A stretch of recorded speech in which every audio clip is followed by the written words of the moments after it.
I think Dhoni is the biggest legend Indian cricket's ever had.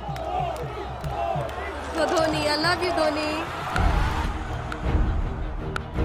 During the 2011 World Cup, and it was like 10 or 15, 20 runs needed on the finals, and the stadium started to chant Vande Mataram, and I believe, that was something. I don't get goosebumps, I don't know, maybe something wrong with me, I don't get goosebumps, but that moment, I don't think I would ever be able to get into a similar atmosphere.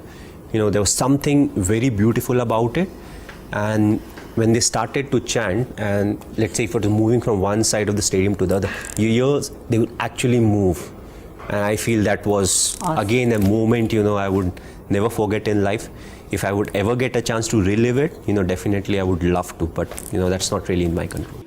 Throughout the T20 World Cup, it was very interesting that it was the first time the T20 World Cup was played. We had not played a lot of games before that, so we had a lot of challenges in front of us, how to approach the game, so we wanted to be more expressive on the field, and ultimately, winning or losing, it comes to each and every individual who's part of the team.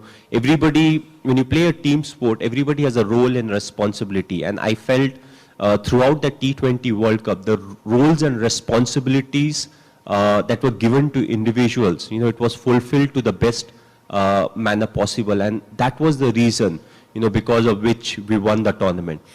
It's not always about few of the individuals, performing a lot better than the whole lot. What you want is everybody to contribute. That one wicket at that right moment, a good run out, an outstanding catch. These are the things that can really shift the momentum of the game. I feel, for me, most of the time is good time. Either you are learning or you're enjoying what you have learned.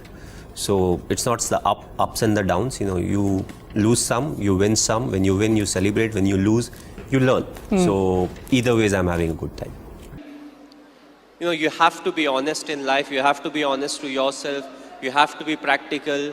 You have to take risk in life, but at the same time, you have to be calculated. You can't just say, okay, I took a risky option at some point of time. You have to be ready for the kind of talent that's really needed to achieve what you want to achieve. But at the same time, you have to take risk in life. So for me, being honest in life is very important.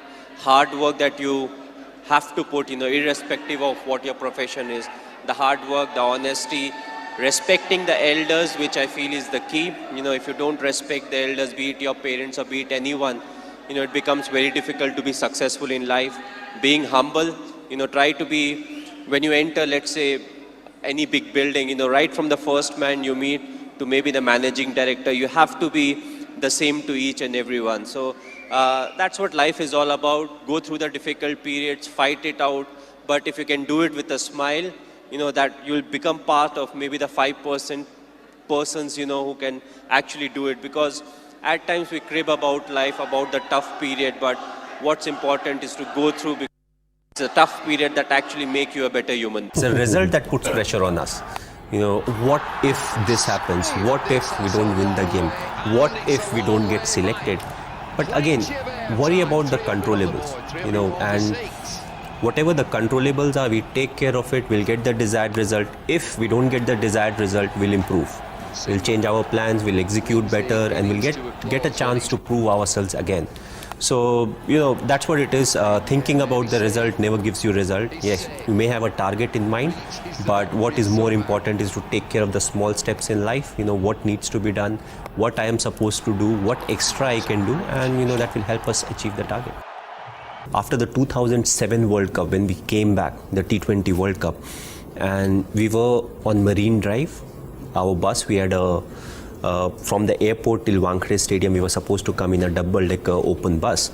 And right in the middle, the whole bus is standing, and you can see loads of people on either side of the road, out of their cars. There was no one on the driving seat. Everybody is out, they have their mobiles out, and they have a big smile on their face. You don't even know how many of them would have missed their flights, but the kind of smile they had on their face at that point of time. And Marine Drive, you can see the full road from one end to the other, and it was filled with people. Process, is more important than the result. The result is a byproduct of the process.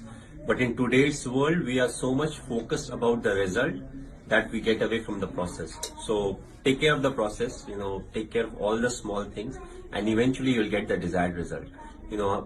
We always keep complaining, oh, we should have gotten more and all of that, but it's actually the byproduct of what we have done. So if you prepare well, if we execute well, and if you're honest to ourselves, more often than not, we'll get the desired result. If there's a shortcoming, it's always a learning. Knowing your limitation is more important than trying to, strive towards perfection. As an individual, you have to figure out what really works for you, and you have to be honest to yourself.